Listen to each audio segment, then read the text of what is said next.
उवाच एवं सततयुक्ता ये भक्ताः त्वां पर्युपासते ये चेयपि अक्षरमव्यक्तम् तेषां के योगं वित्तमाम्। अर्जुन उवाच एवं सततयुक्ता ये भक्तः त्वां पर्युपासते ये चेयपि अक्षरमव्यक्तम् तेषां के योगवित्तमाम्। अर्जुन उवाच एवं सततयुक्ता ये भक्ताः त्वां पर्युपासते ये चाप्यक्षरम् अव्यक्तम् तेषां के योगवित्तमाम्। अर्जुन उवाच एवं सततयुक्ता ये भक्तास्त्वां पर्युपासते ये चाप्यक्षरम् अव्यक्तम् तेषां के योगवित्तमाम्। इसका अनुवाद पढ़ता हूँ, कृपया ध्यान पूर्वक सुनिएगा। अर्जुन ने पूछा, जो आपकी सेवा में सदैव तत्पर रहते हैं या जो अव्यक्त निर्विशेष ब्रह्म की पूजा करते हैं, इन दोनों में से किसे अधिक पूर्ण सिद्ध माना जाए। श्लोक संख्या 2। श्री भगवान ने कहा, जो लोग अपने मन को मेरे साकार रूप में एकाग्र करते हैं और अत्यंत श्रद्धा पूर्वक मेरी पूजा में सदैव लगे रहते हैं, वे मेरे द्वारा परम सिद्ध माने जाते हैं। श्लोक संख्या 3 और 4। लेकिन जो लोग अपनी इंद्रियों को वश में करके तथा सबों के प्रति समभाव रखकर परम सत्य की निराकार कल्पना के अंतर्गत उस अव्यक्त की पूरी तरह से पूजा करते हैं, जो इंद्रियों की अनुभूति के परे है, सर्वव्यापी है, अकल्पनीय है, अपरिवर्तनीय है, अचल है तथा ध्रुव है, वे समस्त लोगों के कल्याण में संलग्न रहकर अंततः मुझे प्राप्त करते हैं। श्लोक संख्या 5। जिन लोगों के मन परमेश्वर के अव्यक्त निराकार स्वरूप के प्रति आसक्त हैं, उनके लिए प्रगति कर पाना अत्यंत कष्टप्रद है। देहधारियों के लिए उस क्षेत्र में प्रगति कर पाना सदैव दुष्कर होता है। श्लोक संख्या 6 और 7। जो अपने सारे कार्यों को मुझ में अर्पित करके तथा अविचलित भाव से मेरी भक्ति करते हुए मेरी पूजा करते हैं और अपने चित्तों को मुझ पर स्थिर करके निरंतर मेरा ध्यान करते हैं, उनके लिए हे पार्थ, मैं जन्म मृत्यु के सागर से शीघ्र उद्धार करने वाला हूँ।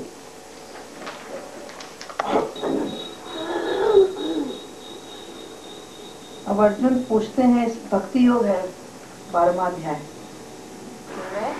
भक्ति से भगवान के साथ योग करना है, जुड़ना।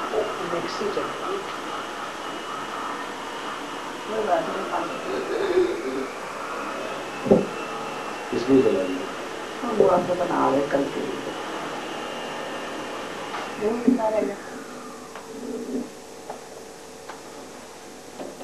अर्जुन ने पूछा, जो आपकी सेवा में सदैव तत्पर रहते हैं या जो अव्यक्त निर्विशेष ब्रह्म की पूजा करते हैं, इन दोनों में किसे अधिक पूर्ण माना जाए। यहाँ अर्जुन का प्रश्न है कि जो आपकी सेवा करते हैं, मतलब जो भक्ति योग है, और जो निर्विशेष ब्रह्म की पूजा करते हैं, उसमें से कौन ज्यादा अधिक बेटर सिद्ध है, बेटर है। क्यों, हमें क्या करना चाहिए, ये अर्जुन पूछना चाहता है भगवान। अर्थात जो सगुणवादी है, सगुणवादी का मतलब जो भगवान के साकार रूप की पूजा करते हैं, और निर्विशेष निराकारवादी कौन, जो भगवान की निराकार रूप की पूजा करते हैं। साकार रूप क्या है भगवान का? भगवान का अर्चा विग्रह, भगवान एक व्यक्ति है, भगवान बांसुरी बजाते हैं, भगवान के माता पिता हैं, और भगवान के पूरा शरीर हम देख सकते हैं, अच्छा विग्रह के रूप में देख सकते हैं जैसा वेदों में बताया गया है। तो ये भगवान की साकार रूप की पूजा हुई। और निराकार की रूप की कि भगवान दिखाई नहीं देते, अव्यक्त है। अव्यक्त का मतलब व्यक्त नहीं, दिखाई नहीं देते, अनमैनिफेस्टेड। और निर्विशेष का मतलब क्या है कि उनके अंदर कोई विशेषता नहीं है, उनको आप देख ही नहीं सकते, तो विशेषता कहाँ से आएगी? इम्पर्सनल। इम्पर्सनल का मतलब क्या है? कोई पर्सनल चीज नहीं भगवान के अंदर, इम्पर्सनल है, निर्विशेष। तो भगवान निर्विशेष निराकार की भी लोग दो प्रकार के अध्यात्मवादी हैं। एक है निर्विशेष निराकारवादी और दूसरा है साकारवादी। साकारवादी वो है जो साकार रूप की पूजा करते हैं और निराकारवादी वो है जो निराकार रूप की पूजा करते हैं। अर्जुन था साकारवादी क्योंकि वो भगवान को देखता था, भगवान को ही सारा प्रेम करता था। तो अर्जुन अपनी स्थिति को पक्का करना चाह रहा कि मैं तो भगवान को प्रत्यक्ष रूप में मानता हूँ, वो ज्यादा बेटर है या जो लोग भगवान को निर्विशेष निराकार मानते हैं वो ज्यादा बेटर है, कौन ज्यादा सिद्ध? तो अर्जुन जो है भगवान से ये कंफर्म करना चाह रहा है, किस लिए? हम लोगों के लिए, क्योंकि आज भी दो लोग हैं। या साकारवादी हमें कैसे पूजा भगवान की करनी है ये समझाने के लिए अर्जुन बता रहे हैं।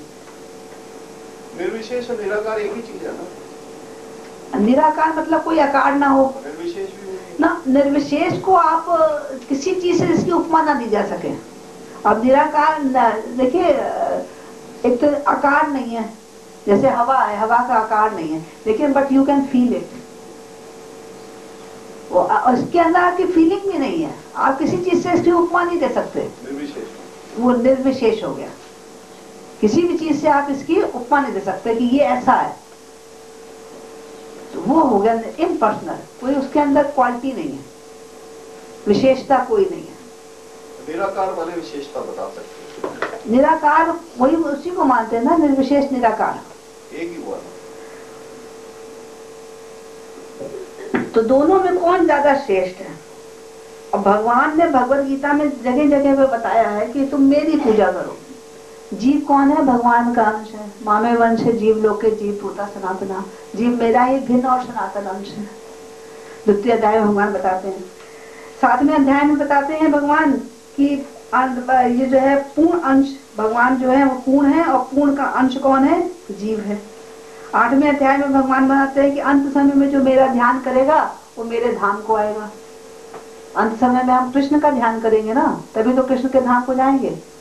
तो भगवान बता रहे हैं जो मेरा ध्यान करेगा वो मेरे पास आएगा। ऐसे 6ठे अध्याय में बताया जो निरंतर मेरा ध्यान करता रहता है वो मुझे ही प्राप्त करता है। तो इस प्रकार जगह जगह में भगवान बता रहे हैं कि कृष्ण जो है, ये अर्जुन बता रहे हैं, भगवान ने बताया जगह जगह पर कि तुम मेरी पूजा करो, मुझको ध्याओ, मुझे ही प्राप्त करने की कोशिश करो, मतलब साकार रूप की पूजा करो। लेकिन कुछ लोग हैं अध्यात्मवादी जो कि भगवान के निराकार रूप की पूजा करते हैं, तो उनके लिए अर्जुन पूछता वो ज्यादा अच्छे हैं या जो मैं कर रहा हूँ साकारवादी ये ज्यादा सही है?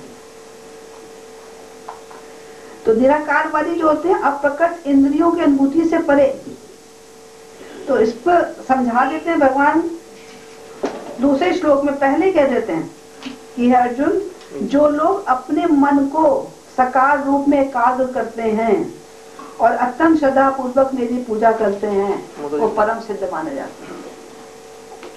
दूसरे श्लोक में भगवान क्या कह रहे हैं कि जो मेरी साकार रूप की पूजा करते हैं, अपने मन को एकाग्र करके, मतलब पूरे कंसंट्रेशन के साथ मेरी साकार रूप में पूजा करते हैं, सदैव हमेशा नित्य, वो परम सिद्ध माने जाते हैं।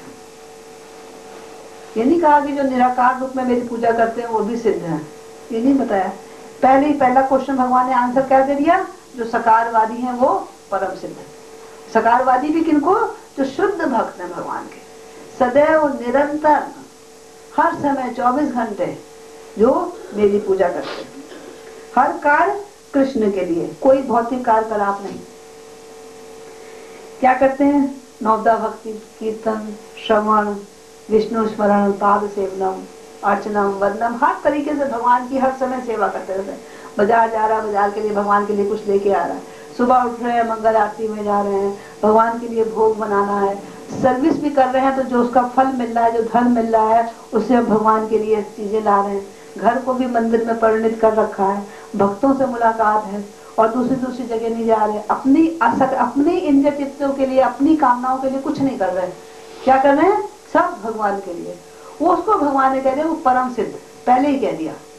अब वो और दूसरों को परम सिद्ध नहीं कहा, उसको लिए भगवान अगले श्लोक में एक्सप्लेन करेंगे। तो जो भगवान का साकार रूप में होता है, जो साकार रूप की पूजा करते हैं, वो परम सिद्ध है। क्यों? क्योंकि वो पूर्ण समाधि में रहते हैं। पूर्ण समाधि का मतलब क्या है? कि हर समय सुबह से लेकर शाम तक भगवान के बारे में ध्यान है जिनको। अपने कार्य, भौतिक कार्य जरूर, कार्यकलाप कैसे करते हैं, वो भी भक्ति युक्त हो जाते हैं। उनके संसार, अपने घर का संभालना है, बच्चे देखने हैं, वो देखने हैं, कार्य इस तरीके से हो रहे हैं कि वो भक्ति युक्त हो रहे हैं। उसमें लिपायमान नहीं होते कि हमें ये करना है, भक्त समझ के करते हैं घर वालों का काम भी। घर एक मंदिर है और मंदिर में भगवान रहते हैं और जितने और दूसरे लोग रहते हैं वो सारे भक्त हैं। तो घर में जो भी काम हो रहा, भक्तों की सेवा हो रही, ये दिमाग के अंदर विचार है। तो 24 घंटे वो भगवान की ही पूजा कर रहे हैं, तो हर समय वो समाधि में रहते हैं। और जो निराकारवादी होते हैं वो भी समाधि में जाते हैं, लेकिन कब जाते हैं? बहुत कलेश के बाद। अष्टांग योग में क्या होता है? 8 अंग होते हैं, जिसके यम, नियम, आसन और प्राणायाम, प्रत्याहार, धारणा, ध्यान और समाधि। ये 8 होते हैं। यम मतलब क्या है? मन और इंद्रियों को कंट्रोल में रखो। नियम सारे विधि विधानों का पालन करो। आसन स्पेशल सिटिंग पोजीशंस होती हैं उनकी, उस हिसाब से बैठो, सीधा करके तन के बैठो, पालथी मार के बैठो, अलग अलग, वो सब आपको 6ठे अध्याय में बताया गया था। फिर प्राणायाम, सांस के ऊपर कंट्रोल रखो। प्रत्याहार, इंद्रियों को इंद्रियों विषयों से अलग करो। इंद्रियां कहीं जानी नहीं चाहिए। अब आप कोई चीज देखो ना, कोई चीज चखो मत, कुछ अच्छा कपड़ा ना पहनो, अच्छी चीज ना सुनो, ये सब चीजें अपने इंद्रियों को इंद्रियों विषयों से खींचना है। कितना कठिन है, कोई कर सकता है? 1 मिनट में जिब्जा जा जाती कि हम ये भी खा लें, ये भी खा लें। फिर उसके बाद धारणा में पूरा कंसंट्रेट करो अपने आप को, किस पर? अव्यक्त पर, जो कि कुछ दिखाई नहीं दे रहा, कुछ समझ ही नहीं आ रहा, क्या है? बस रोशनी है और कुछ नहीं उसके अंदर। कितनी देर तक आप कंसंट्रेट करोगे? फिर उस पर ध्यान करो, मेडिटेशन, अपने आंखें बंद करके मेडिटेट करना है। क्या है? रोशनी का पुण्य दिखाई दे रहा है बस। तो कब तक? How long? और उसके बाद फिर अगर बहुत लंबा ये कर लेते हैं तो वो ट्रांस में भी चले जाते हैं, फिर वो समाधि भी लग जाती है। कितना ज्यादा उनको अंदर से आनंद प्राप्त होता है कि बाहर से बिल्कुल हट जाते हैं, उसको कहते हैं समाधि। तो ये कितना मुश्किल है समाधि की स्टेज तक पहुंचना। ट्रांस में पहुंचने का मतलब ये है कि उनको बहुत आनंद तो मिलता है, लेकिन बहुत मुश्किल से, बहुत दुष्कर है। और भक्ति योग को भगवान के लिए कार्य कर रहे हैं, भगवान के लिए भोजन बना रहे हैं, भगवान के लिए सफाई कर रहे हैं, भगवान के मंदिर जा रहे हैं, भक्तों से मिल रहे हैं, भगवान की कथा सुन रहे हैं, कितना इजी। तो भगवान कह रहे हैं ये ज्यादा सिद्ध है, तुरंत मेरे साथ डायरेक्ट कनेक्शन हो जाता है। और उसका कनेक्शन होता है बहुत देर के बाद।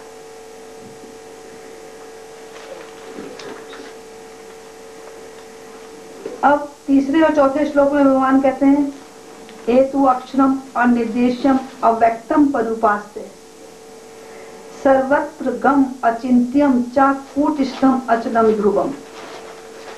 अब भगवान यहाँ बता रहे हैं निर्विशेष ब्रह्म की क्या विशेषता है निर्विशेष कोई विशेषता नहीं, लेकिन उसको भी कुछ 8 विशेषण दे दिए भगवान ने। क्या क्या? सबसे पहले है अक्षरम। अक्षरम मतलब क्या हुआ?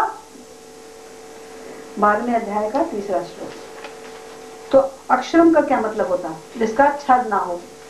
अक्षरम, अक्षरम का मतलब जिसका क्षर ना हो, जिसका विनाश ना हो। एक विशेषता ये हो गई। जो निर्विशेष ब्रह्म के बारे की विशेषण बता रहे हैं भगवान, हालांकि विशेषता नहीं है इनकी, निर्विशेष है, लेकिन भगवान ने इसको 8 विशेषण दिए हैं कि जिसका कभी नाश ना हो, विनाश ना हो। और प्रभुपाद जी ने ये बता दिया इसको इंद्रियों की अनुभूति से परे। देख लो इसमें लिखा हुआ अक्षरम, इंद्रियों की अनुभूति से परे। इंद्रियों से आप नहीं समझ सकते अक्षरम ब्रह्म को, कितना मुश्किल है। इसलिए भगवान बता रहे कितना मुश्किल है इसको, इसलिए इसको सिद्धि नहीं मानी। सिद्धि उनको मानी जो आराम से भगवान को प्राप्त कर सकते हैं, सकारवादी। निराकारवादी क्या है कि इंद्रियों की अनुभूति से परे। फिर दूसरा है अनिर्देश्यम। अनिर्देश्यम का क्या मतलब बताया आपका, किससे, किसी भी चीज से उपमा न ली जा सके, जिसकी किसी भी चीज से उपमा न ली जा सके, ये ऐसा होगा ब्रह्म। हवा जैसे चल रही है, हवा चल रही है, हवा को आप फील कर सकते हो, लेकिन निर्विशेष ब्रह्म को आप नहीं फील, तो उसको कहते हैं अनिर्देश्यम। और व्यक्तम का तीसरा विशेषण क्या दिया, अव्यक्तम, मतलब कि वो व्यक्त नहीं, दिखाई नहीं पड़ सकते आपको, निर्विशेष ब्रह्म की बात हो रही है। फिर उसके बाद सर्वत्रगम, मतलब सर्वव्यापी, सब जगह है, कोई ऐसी जगह नहीं है जहां पर नहीं हो। देन अचिंत्यम। अचिंत्यम के बारे में क्या बताया, जो कि जिसकी हम चिंतन नहीं कर सकते, इंद्रियों की अनुभूति, इंद्रियों मन से बुद्धि से परे, आप सोच ही नहीं सकते कैसे हैं भगवान, कैसे है निराकार ब्रह्म, अचिंत्य। तो आप कैसे इसकी पूजा करोगे बताओ, कैसे आप कर सकते हो अचिंत्य की, जो मन और बुद्धि से परे है, उसको आप कैसे पूजा कर सकते हो, कैसे आप सोच सकते हो। Very very difficult, not possible for ordinary man. फिर कूटस्थम। कूटस्थम मतलब, कूटस्थम का क्या मतलब है, जिसका कभी परिवर्तन ना हो। कूटस्थम क्या चीज होती है आपको पता है, कूटस्थम, कूटस्थम होता है जो लोहार होता है ना, वो लोहे को पीटता है, जिसके ऊपर रख के पीटता है, एक मोटा लोहा होता है उसके ऊपर रख के, उस मोटे लोहे को कूटस्थम कहते हैं। कि वो जो है कभी पर उसको कोई चेंज नहीं आता, जितना मर्जी वो हथौड़े मारे। दूसरा लोहा है, रॉड है, वो पतली हो जाएगी, चिपक जाएगी, गोल हो जाएगी या टूट जाएगी, लेकिन वो नीचे का जो स्तंभ है वो वैसे ही रहेगा। तो ऐसे कूट स्तंभ बता दिया निर्विशेष ब्रह्म को, कि वो कूट स्तंभ, उसमें चेंज नहीं होता, परिवर्तन नहीं होता, एक जैसा रहता। फिर अचलम। अचलम मतलब जो चलायमान नहीं। और ध्रुवम। ध्रुवम मतलब जो निश्चित है, ध्रुव है, निश्चित है।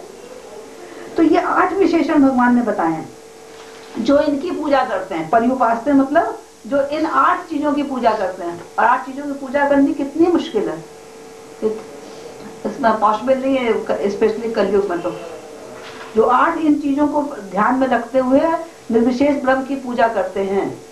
और क्या करते हैं साथ में, सन्नी इंद्रिय ग्रामम, जितने भी अपनी इंद्रियां हैं सारी इंद्रियों को कंट्रोल में कर लो, सारी इंद्रियों को कंट्रोल में कर लो। कैसे, इंद्रिय विषयों की तरफ ना जाने दो। कोई देख अच्छी चीज नहीं देख सकते, मतलब भौतिक संसार की चीज नहीं देख सकते, या कोई और अपनी इंद्रियों के लिए स्वार्थ के लिए नहीं दे सकते, कोई अच्छा पहन नहीं सकते, अच्छा सुन नहीं सकते, सूंघ नहीं सकते। ये जो ज्ञान इंद्रियां जिससे हम ज्ञान प्राप्त करते हैं, उन सबको कंट्रोल में कर लो, इंद्रिय विषयों से हटा दो। फिर सर्वत्र समबुद्धिया, जितने भी जीव है सब में समबुद्धि रखो, सब बुद्धि, सब बराबर, शत्रु मित्र, किसी से द्वेष नहीं, किसी से राग नहीं, सब एक बराबर सबको देखना। कलयुग में कौन देखता है ऐसा, कितने लोग देख सकते हैं, सब में समबुद्धि रखते हुए। फिर सर्वभूत हितेरता, जितने जीव है सबके लिए कल्याण के बारे में सोचो, हर जीव के कल्याण में, सब हर जीव के हित में काम करो। जो इस तरह मेरे को पूजा करते हैं वो अंत में मेरे को प्राप्त हो सकते हैं। तो निराकारवादी आराम से प्राप्त करते हैं कि सकारवादी करते हैं? निराकारवादी कलयुग में तो नॉट पॉसिबल एटलीस्ट। तो it is very very difficult कि आप जो है भगवान को निराकार रूप में करते हैं जो है, लेकिन उनका थोड़ी दूर करेंगे फिर पतन हो जाएगा, क्योंकि आगे बढ़ नहीं सकते। इसलिए इतना डिफिकल्ट प्रोसेस है, तो इसलिए उनका पतन हो। और कोई मान लो कर भी ले, आपने भगवान को सारे सब जीवों के हित के लिए कार्य भी किया और सब में समबुद्धि भी रखी, अपने इंद्रियों को भी कंट्रोल में कर लिया और भगवान की पूजा भी आप कर रहे हो, सब तरीके से कर ली, तो उसका फल क्या है? भगवान के निर्विशेष रूप में जाओगे, साकार रूप में नहीं जाओगे। निर्विशेष रूप क्या है भगवान का? भगवान की ब्रह्म ज्योति। फल उसका कितना है? क्या? ब्रह्म ज्योति। ब्रह्म ज्योति में भी जाने के बाद आनंद तो बहुत है। आनंद क्या है कि वहां पर कष्ट नहीं है, इस संसार से दुखों से हमारा छुटकारा हो जाता है। लेकिन जो असली प्रसन्नता है, क्योंकि आत्मा हमारी कैसी है? सच्चिता आनंद, सत्य चित और आनंद, इसको आनंद चाहिए। वहां पर आनंद है, लेकिन उतना आनंद नहीं है जो कि भगवान के धाम में है, जहाँ पे हम भगवान के साथ आदान प्रदान कर सकते हैं प्रेम का, भगवान को दे सकते हैं, भगवान से ले सकते हैं, भगवान को देख सकते हैं। जो वो आनंद है, वो आनंद ब्रह्म ज्योति में नहीं है। तो वहां पर भी आत्मा बेचैन रहती है और कभी भी उसका दोबारा से पतन हो सकता है, वहां जाने के बाद भी, और प्रोसेस के दौरान भी पतन हो सकता है। तो इसलिए भगवान ने उस बात को नकार दिया। जो निर्विशेष ब्रह्म की पूजा करते हैं, हालांकि वो अंत में मुझे प्राप्त हो सकते हैं, लेकिन उनकी एकदम बहुत डिफिकल्ट है, और फिर भी जाएंगे तो वो ब्रह्म ज्योति में जाएंगे।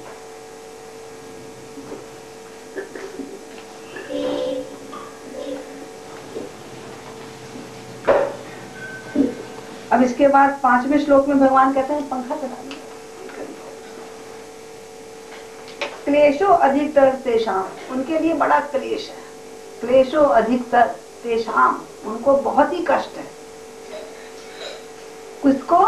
जो अव्यक्त आसक्त चेतसाम, जिन्होंने अपनी चेतना को अव्यक्त में आसक्त कर रखा है।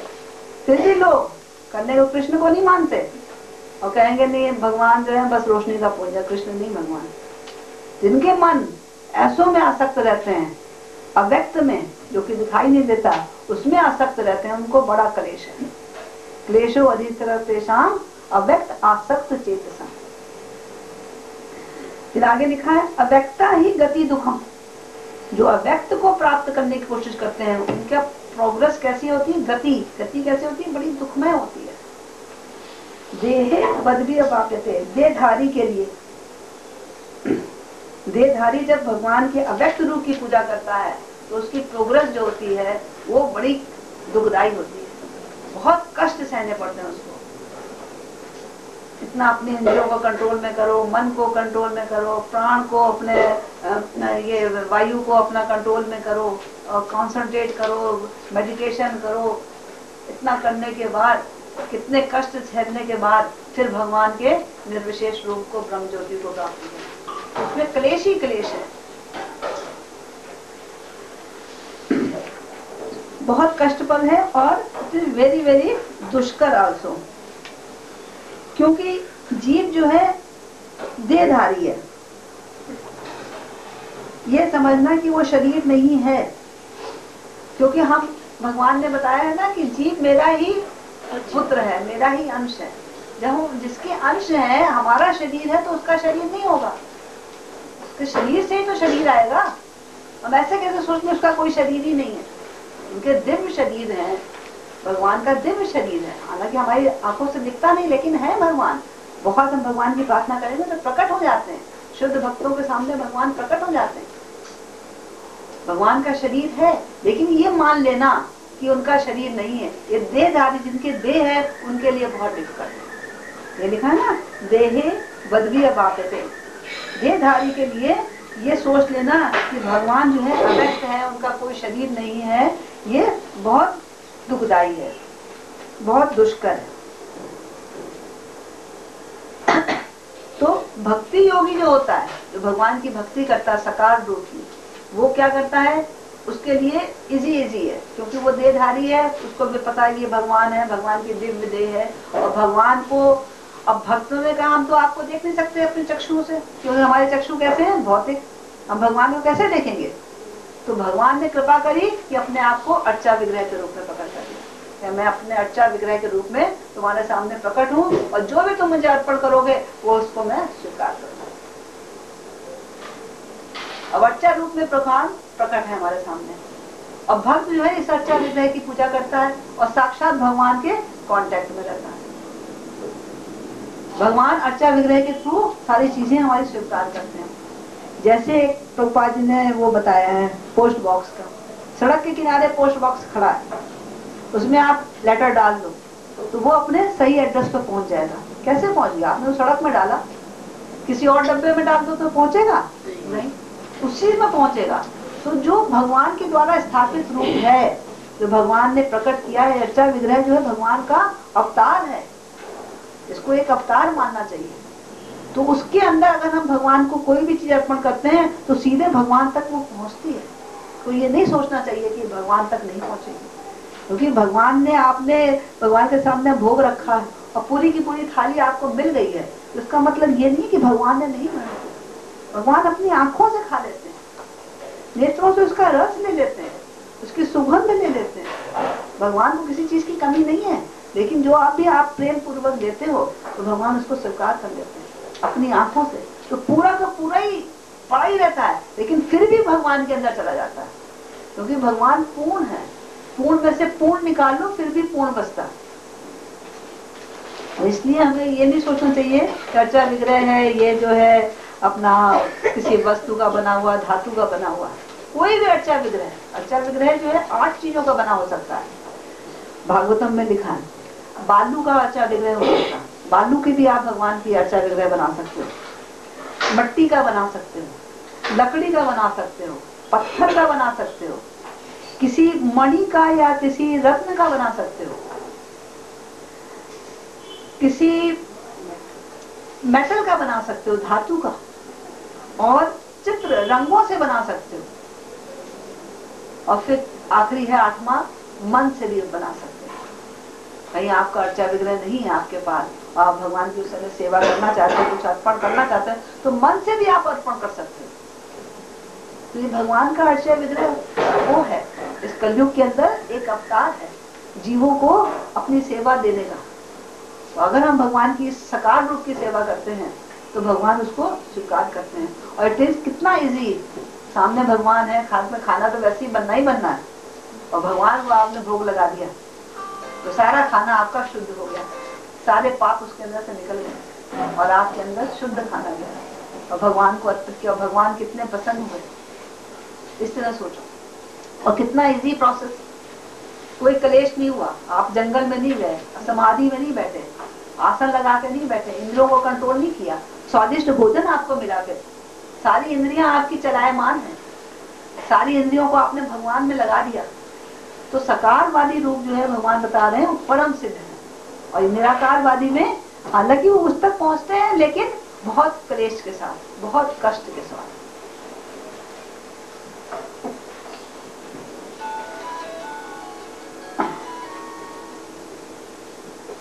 क्योंकि ये भी बता रहे हैं कि अगर किसी भक्त के द्वारा ये सकार, ये जो निराकारवादी हैं, मतलब ये इनको कैसा, ये क्या करते हैं निराकारवादी? सकारवादी ने तो आराम से अर्चा विग्रह की पूजा कर ली और अपना भगवान का प्रेम प्राप्त कर लिया। और निराकारवादी क्या करेंगे?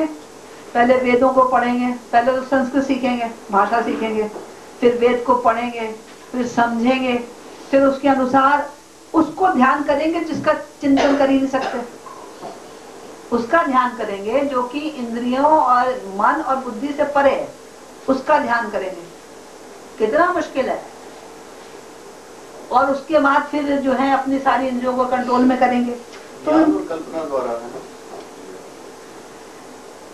तो समान व्यक्ति के लिए ये जो है सुगम रास्ता नहीं है और अंतिम फल भी निश्चित नहीं है, अनिश्चित है, कभी भी पतन हो सकता है।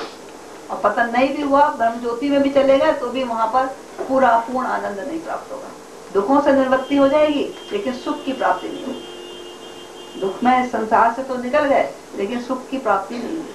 तो ये जो है निराकारवादियों का गंतव्य है। और सकारवादियों का गंतव्य क्या है? सीधे भगवान आएंगे, अपने साथ ले जाएंगे।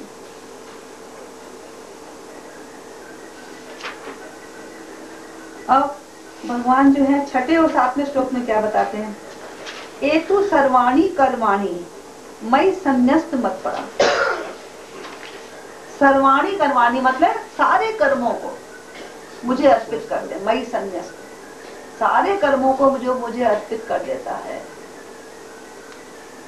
और उसके बाद कहते हैं मत्परा, जो मेरे परायण है, मतलब मुझे परम मानता है, मेरी शरणागत है। और जो अनन्येन एव योगेन, मतलब जो अविचल भाव से मुक्त मुझसे युक्त है। अनन्येन मतलब जो अविचलित नहीं होता कि कभी इसकी कर ली, कभी उसकी कर ली, कभी भगवान की कम कर ली, अरे आज चलो इतना देर से उठे कोई बात नहीं, आज नहीं पूजा करते हैं, खाली भोग लगा दो, आज नहीं भी भोग लगाया कोई बात नहीं, अपना खा लिया, देर हो रही है वहां चले गए। लेकिन जो अनन्य भाव से भगवान की कर रहा है भक्ति, अनन्य भाव से मुझसे ज्यादा युक्त है। और माम ध्यायंता, माम ध्यायंता का मतलब क्या है? अपने चित्त को मुझ में स्थिर करके मेरा ध्यान कर रहा है।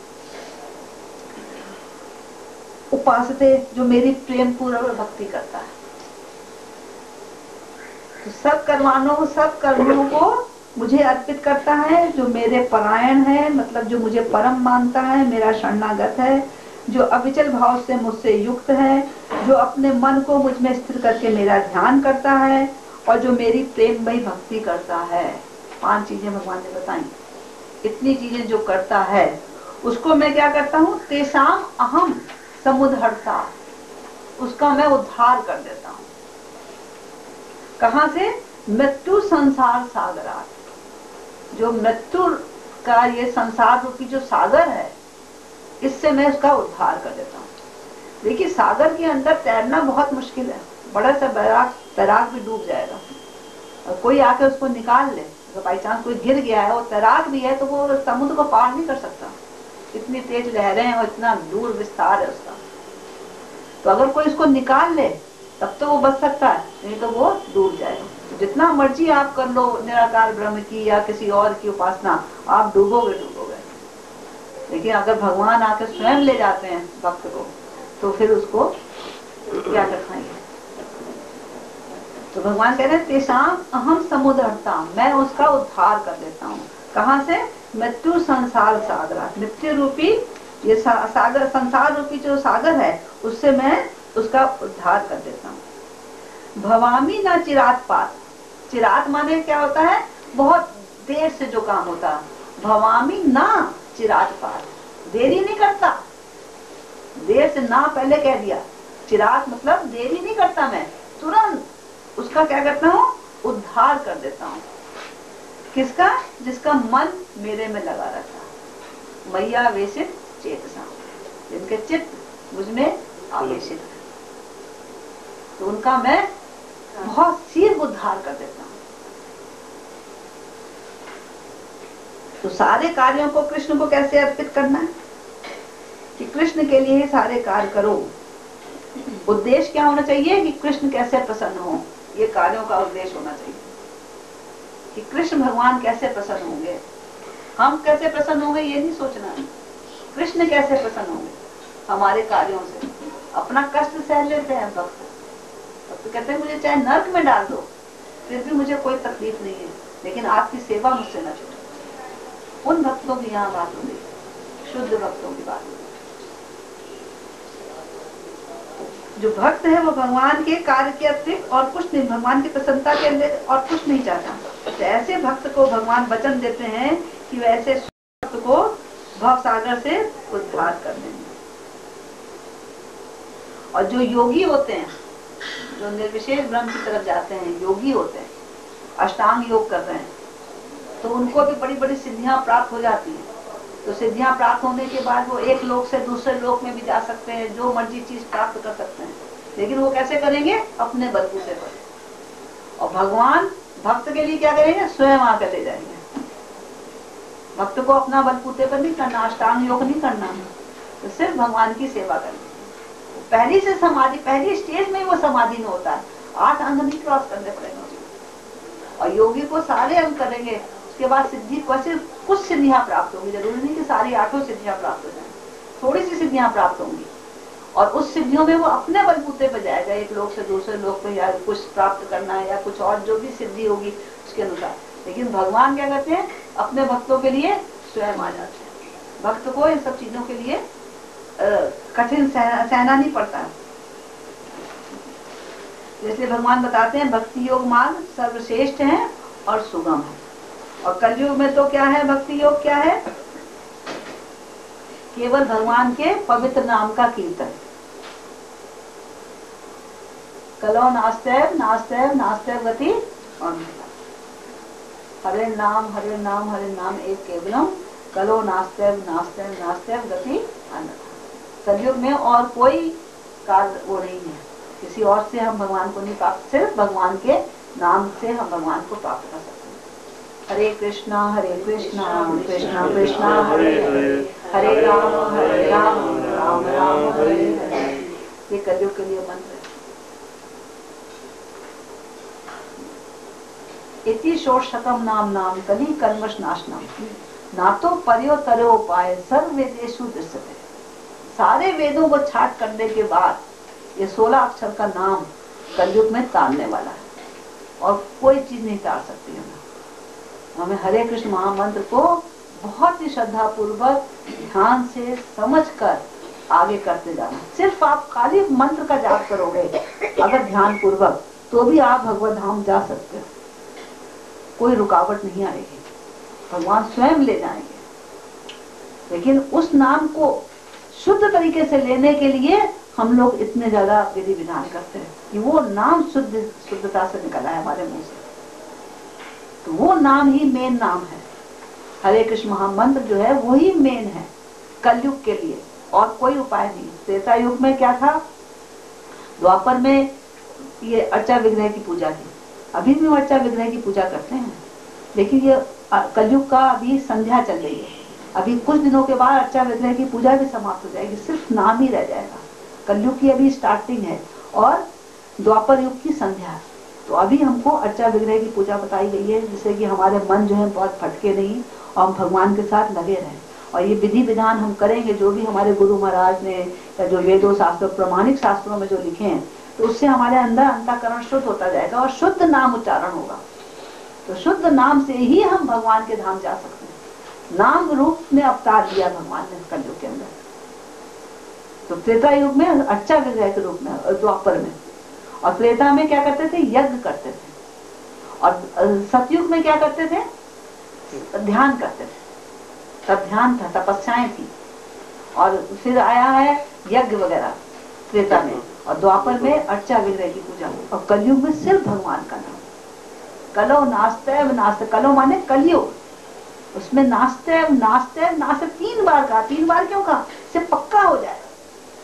जो चीज को पक्का करना होता है उसको 3 बार करा जाता है। कलो नास्तेव नास्तेव नास्तेव गति अन्यथा, कोई और गति नहीं है कलयुग के लिए। कलयुग में सिर्फ एक है, भगवान का नाम का स्मरण करना, कोई और विधि नहीं है। भगवान कहते हैं ना भगवत गीता में, सर्व धर्मान परित्यज्य मामेकम शरणम व्रज, अहम त्वाम सर्व पापेभ्यो मोक्षयिष्यामि मा शुचः। मैं सारे पापों से तेरा नाश कर दूंगा, सारे पाप, तू घबरा मत। तो हमें पापों की चिंता नहीं करनी है, उनके लिए बड़े बड़े प्रायश्चित नहीं कर रहे हैं, उसमें अपना समय वेस्ट नहीं करना है। ये पाप हो गया, ये प्रायश्चित कर लो, ये हो गया, ये कर लो, उसमें करने की जरूरत नहीं है। सिर्फ भगवान की भक्ति करो, सिर्फ भगवान का नाम लो, उसी से ही आपका सारे पाप अपने आप ही खत्म हो जाएंगे। भगवान ब्रह्म संहिता में ब्रह्मा जी कहते हैं, कर्माणि निर्वहति किंतु चा भक्ति वनाम।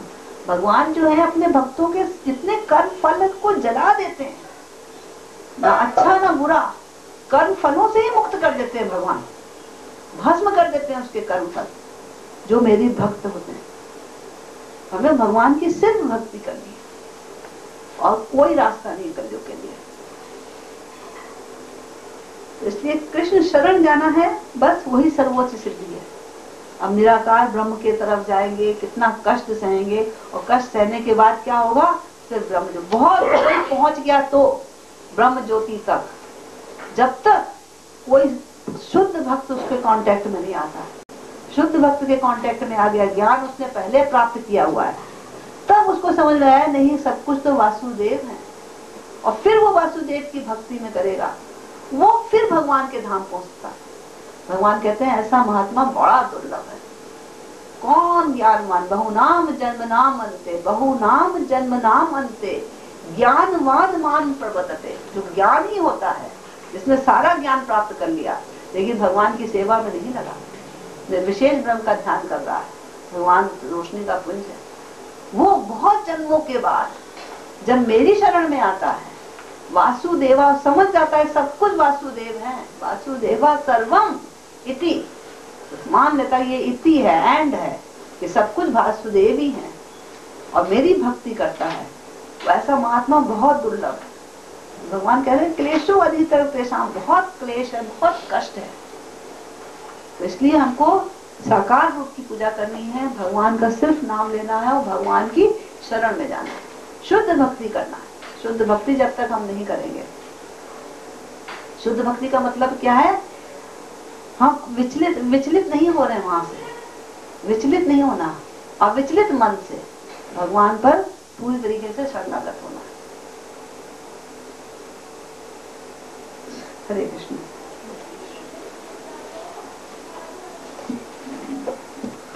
करो, सबसे मैत्री भाव रखो और फिर अपनी इंद्रियों को कंट्रोल में करो। कितना कठिन है, अब निराकार भी कर नहीं सकते। ये आर्यसमान मंदिर में जाओ ना, उन्होंने वैसे स्वामी दयानंद की फोटो लगा रखी है और जो इनके बड़े बड़े जो विद्वान हुए हैं उनकी लगा रखी है, भगवान की लगा रखी है, उनकी सब वही तो कह रहे हैं, सारा हाल भरा होता है उनकी फोटो से। उनका भगवान को मानते नहीं वो लोग, निराकार मानते हैं ना, लगाते हैं वो निराकार। वो लोग कितना मुश्किल है उनके लिए अभी, ये इसी कलयुग में ऐसा हो रहा है।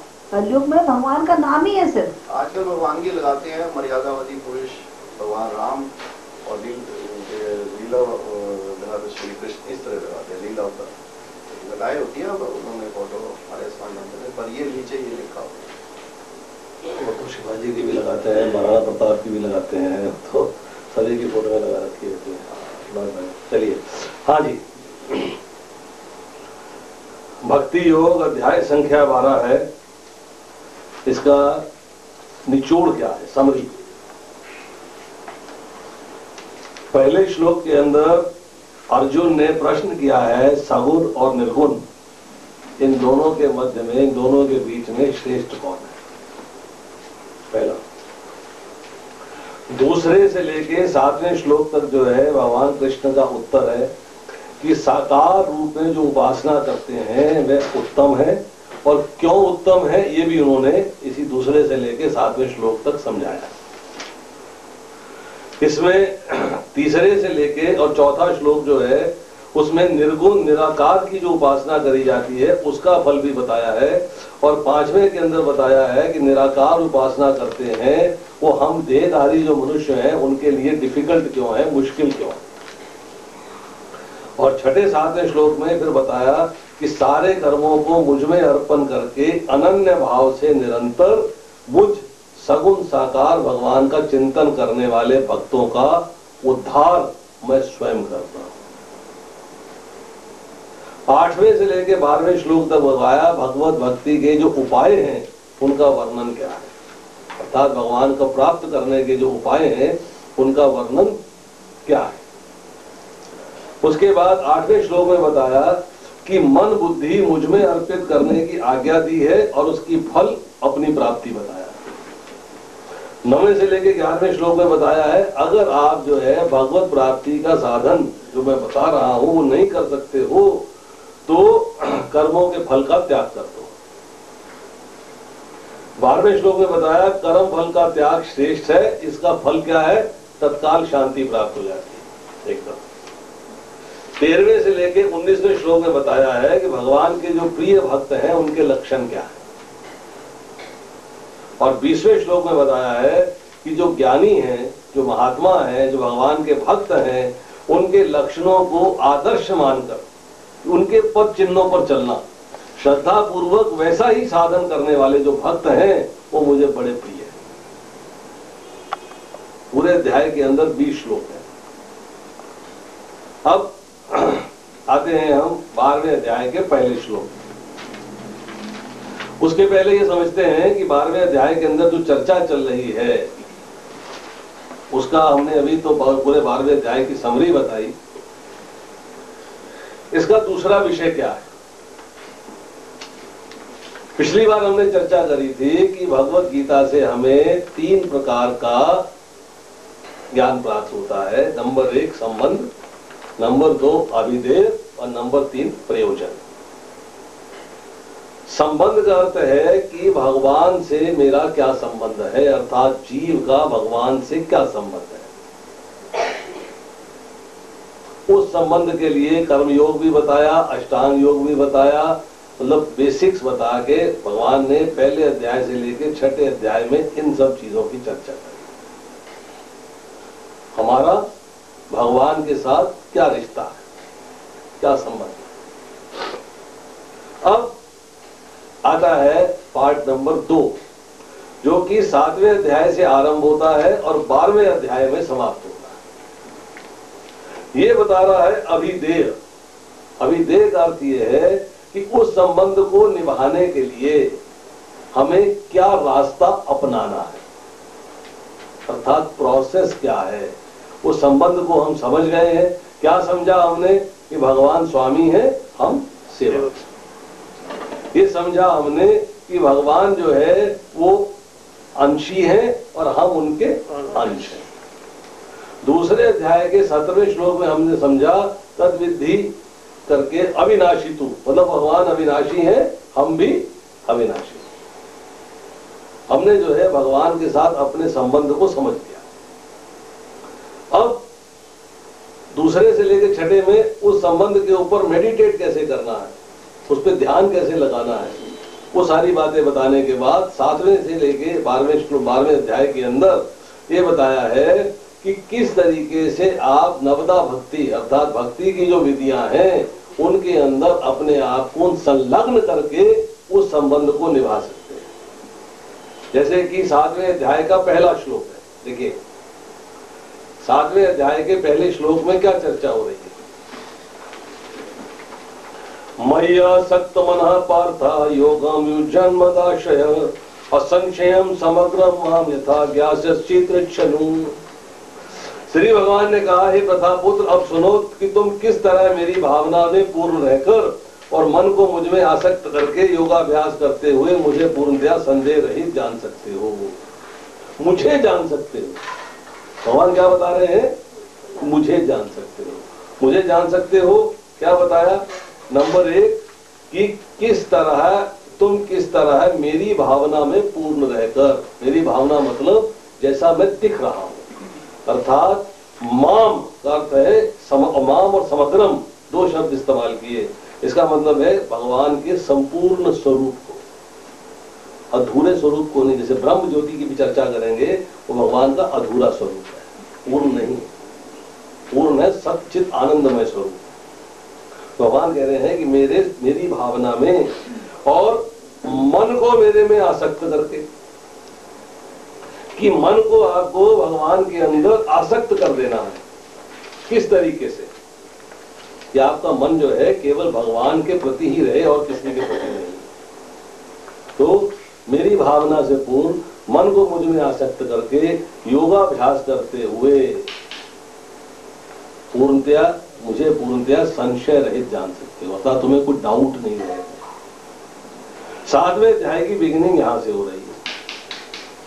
अब उसके बाद जो है इसी के अंदर अगर हम 8वें अध्याय के अंदर जाते हैं तो 8वें अध्याय के अंदर जो 10वां श्लोक है, इसमें लिखा है प्रयाण के लिए मनसा चलेन भक्त्या युक्तो योग बलेन चैव। इसके अंदर चर्चा हो रही है कि आप भगवान की भक्ति कर रहे हो परंतु योग के द्वारा, अर्थात अष्टांग योग के द्वारा। तो ये भक्ति कहलाती है योग मिश्रित भक्ति। इसमें आपने क्या किया है, मृत्यु के समय जो व्यक्ति अपने प्राण को बाहों के मध्य में स्थिर कर लेता है और योग शक्ति के द्वारा अविचलित मन से पूर्ण भक्ति के साथ परमेश्वर के स्मरण में अपने को लगाता है, वह निश्चित रूप में भगवान को प्राप्त होता है। तो अपने जो है प्राण को बाहों के मध्य में स्थिर करना, फिर उस पर ध्यान लगाना, ये जो है योग है, अष्टांग योग की पद्धति है। यहाँ पर जो भक्ति की बात भगवान ने करी तो वो हो गई योग मिश्रित भक्ति। अब इसके बाद जो है 9वें अध्याय का जो 15वां श्लोक है उसके अंदर चर्चा करते हैं ज्ञान यज्ञेन चापयन्ये यजन्तो माम उपासते एकत्वेन पृथक्त्वेन बहुधा विशतो मुखम।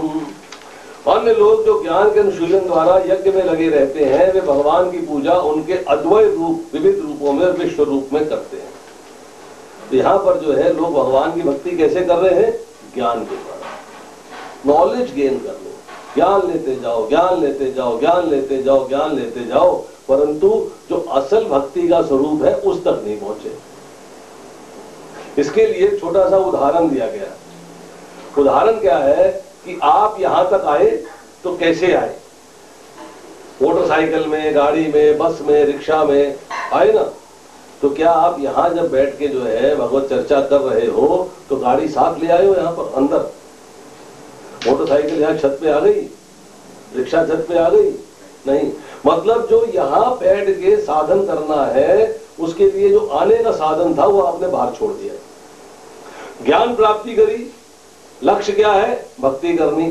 तो भक्ति के लिए जब आपने ज्ञान की प्राप्ति करी है, जब भक्ति करने बैठेंगे तो उस ज्ञान को साथ में लेके नहीं चलेंगे, ज्ञान पीछे छोड़ देंगे। तो यहाँ जो चर्चा हो रही थी ज्ञान मिश्रित भक्ति की, अब जब भक्ति करनी है तो उसमें ज्ञान भी छूट जाएगा और कर्म भी छूट जाएगा, दोनों चीजें छूट जाएंगी। यही बात जो है भक्ति रसामृत सिंधु के अंदर रूप गोस्वामी लिखते हैं, अन्याभिलाषिता शून्यम ज्ञान कर्माद्यनावृतम आनुकूल्येन कृष्णानुशीलनम भक्ति उत्तमा। उत्तम भक्ति, यहाँ जो चर्चा हो रही है 12वें अध्याय के अंदर भक्ति योग अर्थात उत्तम भक्ति की चर्चा हो रही है। उत्तम भक्ति के लिए क्या बताया? अन्य अभिलाषा अर्थात मोक्ष व मोक्ष की अभिलाषा से रहित, ज्ञान तथा कर्म आदि से अनावृत, न ज्ञान चाहिए न कर्म चाहिए, श्री कृष्ण के उद्देश्य से अनुकूल भाव सहित शरीर, वाणी तथा मन से जो अनुशीलन क्रिया की चेष्टा की जाती है उसे उत्तमा भक्ति कहते हैं। मतलब ना ज्ञान चाहिए यहाँ पर भक्ति के प्लेटफॉर्म में आने के बाद, ना ही कर्म चाहिए। अब कर्म मिश्रित भक्ति क्या हो गई? भक्ति में तो कर्म करना पड़ रहा, पर यहां जिस कर्म की बात हो रही है वो चर्चा ये हो रही है कि व्यक्ति जो है कर्मों में तो लगा भगवान की सेवा में, परंतु साथ साथ भोगों की वासना अभी उपस्थित है। जो भोग है उनको भोगने की जो बात है वो अभी निकली नहीं। जैसे कि जो है भगवान दूसरे अध्याय के 59वें श्लोक में कहते हैं, विषया विनर्वर्तन्ते निराहारस्य देहिना रसो वर्जम रसियाप्यस्य परम दृष्ट्वा निवर्तते। देहधारी जीव इंद्रिय भोग से भले ही निवृत्त हो जाए पर उसमें इंद्रिय भोगों की इच्छा बनी रहती है, लेकिन उत्तम रस का अनुभव होने से ऐसे कार्यों को बंद करने से वह भक्ति में स्थिर हो जाता है। छोड़ दिया हमने इच्छाओं को छोड़ दिया, कोशिश करी इच्छाओं को छोड़ने की, परंतु फिर भी जो है इच्छाएं कहीं ना कहीं अंदर हमारे बनी हुई है। तो यहाँ पर जो है चर्चा करते हैं दूसरे अध्याय के 70वें श्लोक में, जो पुरुष समुद्र में निरंतर प्रवेश करती रहने वाली नदियों के समान इच्छाओं के निरंतर प्रवाह से विचलित नहीं होता, जो स्थिर रहता है वही शांति प्राप्त कर सकता है, दूसरा नहीं जो ऐसी इच्छाओं को तुष्ट करने की चेष्टा करता है। इच्छाएं हमारे अंदर लगातार प्रवाह करती रहती हैं, परंतु हम उनको जो है तुष्ट करने की चेष्टा करें या न करें, दो सिचुएशन आ जाती है। एक है जो ऐसी इच्छाओं को तुष्ट करने की चेष्टा करता है और दूसरा क्या है, जिसने इच्छाएं ही त्याग दी। एक में इच्छाएं आ रही हैं परंतु तुष्ट करने की चेष्टा नहीं करता, उनको पूरा करने की चेष्टा नहीं करता। दूसरे में इच्छाएं ही नहीं आ रही है, विहाय कामानि सर्वान् पुमान् चरति निष्प्रह निर्मम निरंकार से शांति मय। तो साथ ये 12वें अध्याय के अंदर जो अभिदेह की चर्चा हुई है इसमें बताया गया है कि किस प्रकार से आप अपने आप को भक्ति के मार्ग पे अग्रसर कर सकते हैं, भक्ति में लग सकते हैं, उसका प्रोसेस क्या है, उसका तरीका क्या है और उसका फायदा क्या है। अब इसके बाद जो है 13वें से लेके 18वां जो अध्याय है उसके अंदर चर्चा हो रही है प्रयोजन की। प्रयोजन, आपका यहाँ आने का प्रयोजन क्या है जी? ज्ञान प्राप्त करना, भक्ति में लगना, इसका आपको जो है मार्गदर्शन मिलना चाहिए।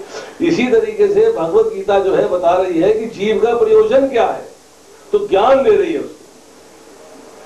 6ठे से लेके 7वें से लेके 12वें अध्याय तक बताया प्रोसेस, और उस प्रोसेस का जो ज्ञान है, क्यों करना चाहिए, किस लिए करना चाहिए, भक्ति क्यों करनी चाहिए, भगवान के साथ भगवान के धाम पे क्यों जाना चाहिए, भगवान का धाम कैसा है, उसके बाद किस प्रकार का त्याग होना चाहिए, कैसी श्रद्धा होनी चाहिए, कैसे कर्म होने चाहिए, कैसे कर्ता होना चाहिए, कैसी धृति होनी चाहिए, कैसी निष्ठा होनी चाहिए, सारी की सारा जो ज्ञान दिया जा रहा है इसलिए कि आप अपने प्रयोजन को प्राप्त कर सकें। तो 13वें से लेके जो 18वां अध्याय है वो प्रयोजन डिस्कस करेगा। तो 12वें अध्याय जो है, ये जो बीच वाले 6 अध्याय हैं 7वें से लेके 12वें तक का, उसके अंदर 12वां अध्याय इन 6 के 6 अध्याय का निचोड़ है।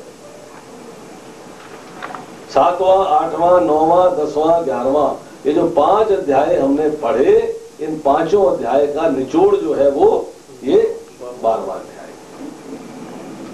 अब इसमें देखिए, अर्जुन ने एक प्रश्न किया है। उस प्रश्न की अगर आप ध्यान पूर्वक चलेंगे तो 6ठे अध्याय का जो पहला वाला ब्लॉक था, जिसमें कि हम कह रहे हैं संबंध, उस संबंध वाला जो हिस्सा है भगवत गीता का, जिसको पहले 6 अध्याय मानते हैं, 6ठे अध्याय का आखिरी श्लोक कौन सा है?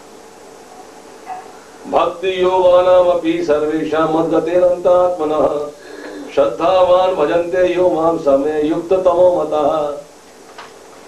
यहां चर्चा कर रहे हैं, और समस्त योगियों में से जो योगी अत्यंत श्रद्धा पूर्वक मेरे परायण है और अंतःकरण में मेरे बारे में सोचता है, मेरी दिव्य प्रेमा भक्ति करता है, अब है योग में मुझसे परम अंतरंग रूप से युक्त रहता है, सबों में सर्वोच्च है, यही मेरा मत। भगवान ने यहाँ ओपिनियन दिया कि सबसे सुपीरियर कौन है, और यहाँ अर्जुन फिर प्रश्न कर रहा है, ये बढ़िया है कि वो बढ़िया, मुझे बताओ। भगवान ने 6ठे अध्याय के 47वें श्लोक में क्लैरिफाई कर दिया, कह दिया कि समस्त योगियों में से जो योगी श्रद्धा पूर्वक मेरे परायण, श्रद्धा पूर्वक मेरे परायण, फिर कहा अपने अंतःकरण में, अपने हृदय में, अपने मन में, अपने अंतःकरण में केवल मेरे विषय में सोचता है, मतलब अनन्य भक्ति की बात बता दी भगवान ने, और किसी के विषय में नहीं।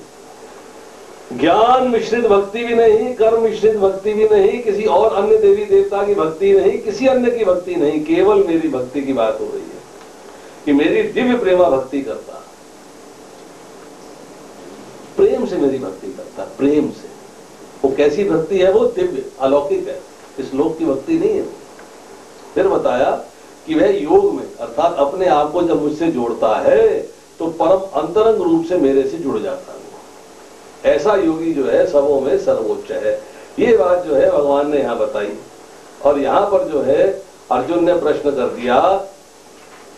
11वें अध्याय के 55वें श्लोक से लेके चलते हैं, जहां पर भगवान ने कहा अपने बारे में कि 5 चीजें बताई यहां पर, मत कर्म, मत परम, मत भक्त।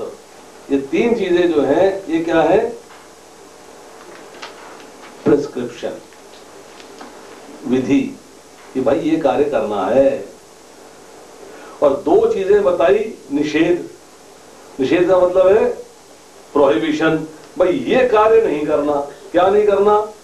संग वर्जित और निर्वैर सर्वभूतेषु। मत कर्म कृत, अर्थात मेरे लिए कार्य करो। मत परम, अर्थात मेरे सिवाय और किसी के बारे में मत जानो। और मद भक्त, मेरी भक्ति में रत हो जाओ। ये तीनों चीजें जो है, मैंने पिछली बार डिस्कस किया था, मेरे लिए कार्य करो, मत कर्म कृत, संबंध की बात हो रही है। मेरे बारे में ज्ञान प्राप्त करो, मेरे बारे में जानो, प्रयोजन की बात हो रही है। और मेरी भक्ति में लग जाओ, ये अभिधेय की बात हो रही है। 2 बातें बताई, संग वर्जित है, भक्तों का संग नहीं करना, और निर्वैर सर्वभूतेषु है कि मुझसे शत्रुता का भाव रखने वालों के साथ भी वैर नहीं करना है, सब प्राणियों के साथ तुम्हारी मित्रता होनी चाहिए। जब भगवान ने जो है 55वें श्लोक के अंदर बता दिया कि वह निश्चय ही मुझे प्राप्त करता है, क्यों? जो मुझे ही जीवन लक्ष्य समझता है। मुझे क्या चर्चा हो रही है? मुझे मतलब जो मैं तेरे सामने खड़ा हूं, ध्यान देने वाली बात है।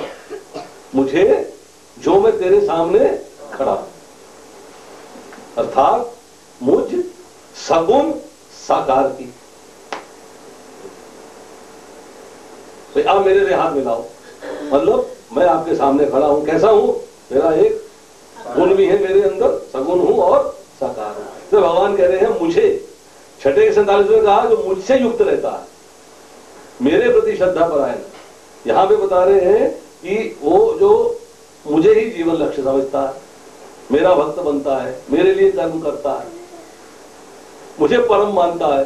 तो जब मुझे मुझे बात हो रही है तो भगवान अपने सगुण साकार रूप के बारे में चर्चा कर रहे हैं। अब अर्जुन जो है तो एक प्रश्न कर देता है, ठीक है आप अपने सगुण साकार की बात कह रहे हो, पर मुझे ये समझाओ कि जो निर्गुण निराकार की उपासना करते हैं उनका क्या होता है, भेद बताओ दोनों में।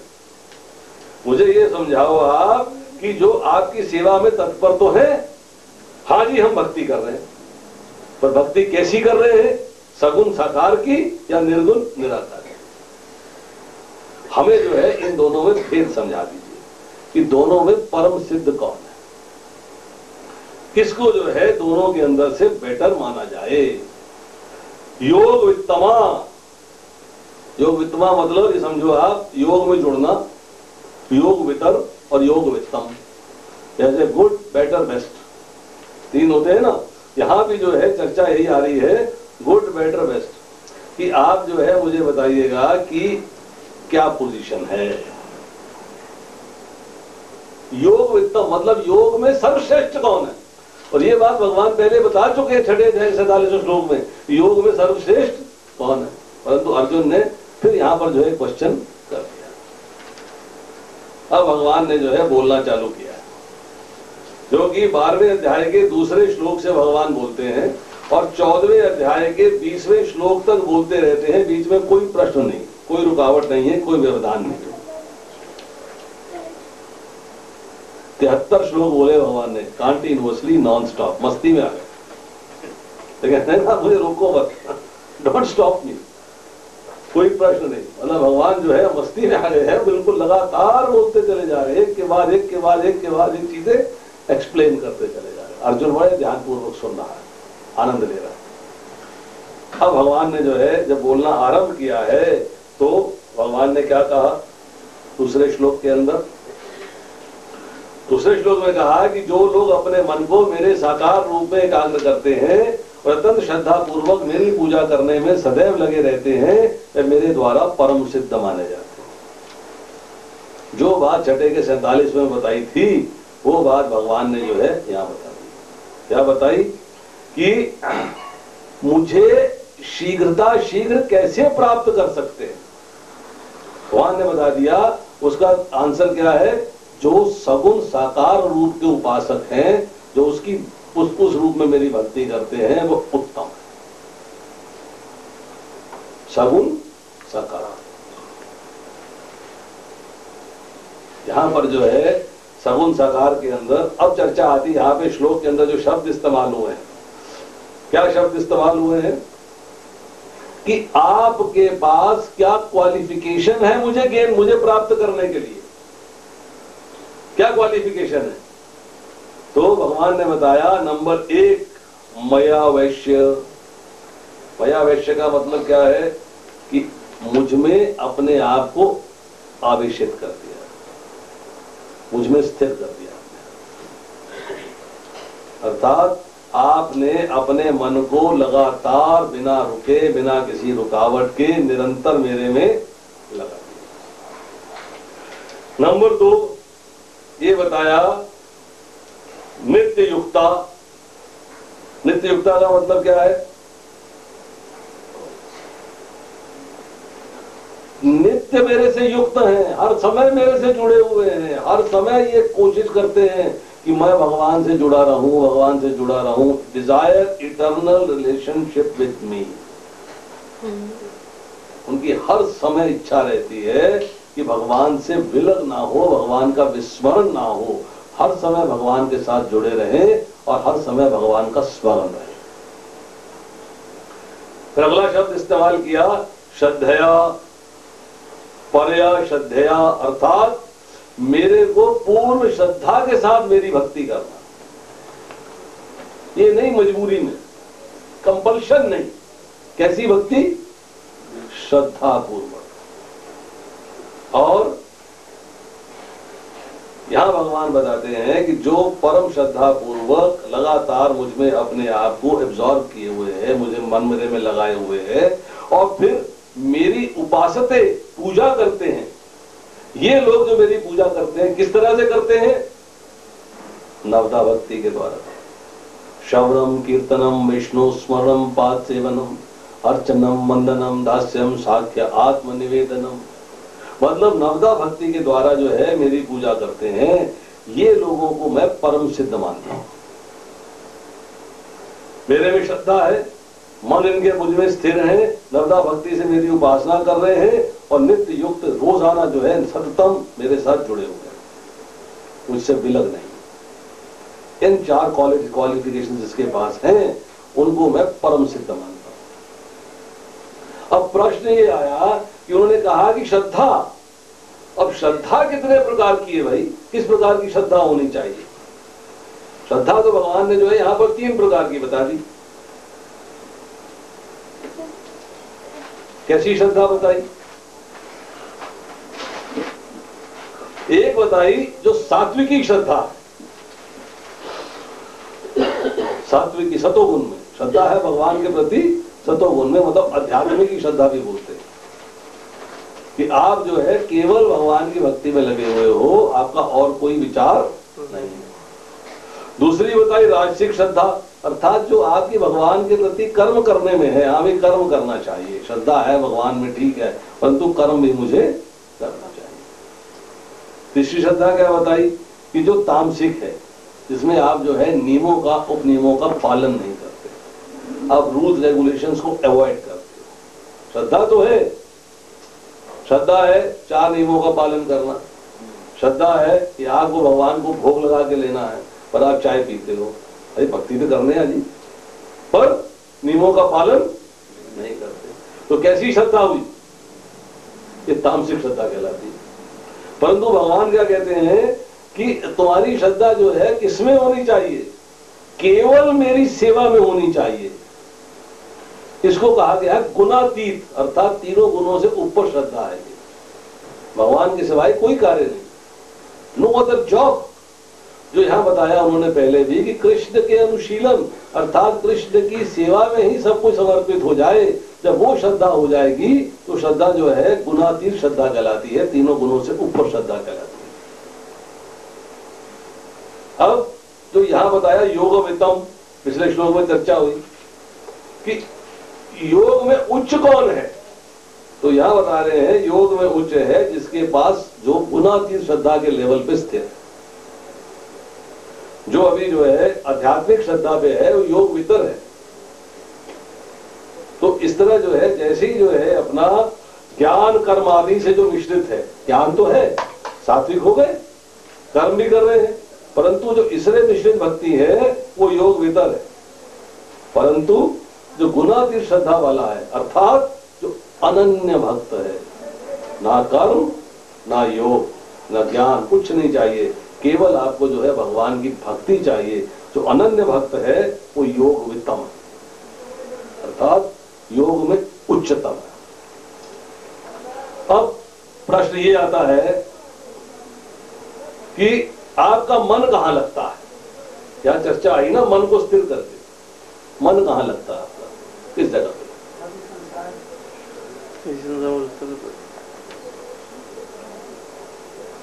मन आपका लगता है जहां प्रेम होता है।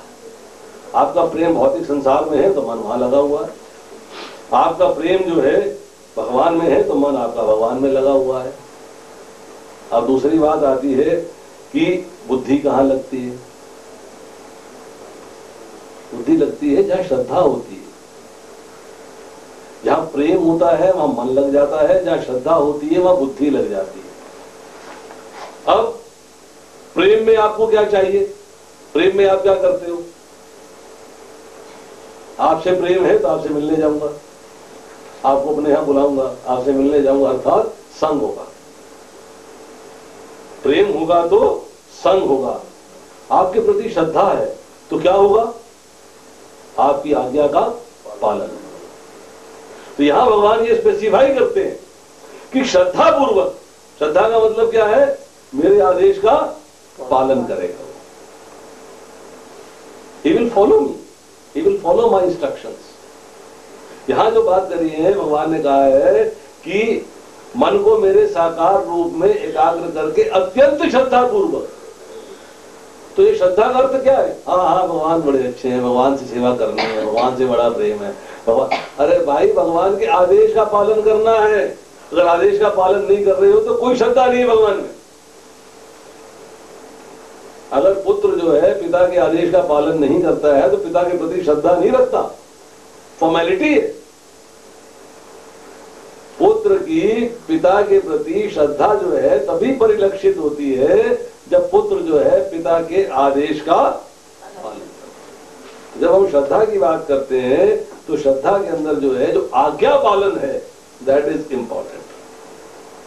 तो इस श्लोक में दोनों बातें आई, संग अर्थात हर संग में भगवान में मन को स्थिर कर देना वो भी आ रही है, और भगवान की आज्ञा का पालन करना है वो भी आ रही है। दोनों चीजें आ रही है।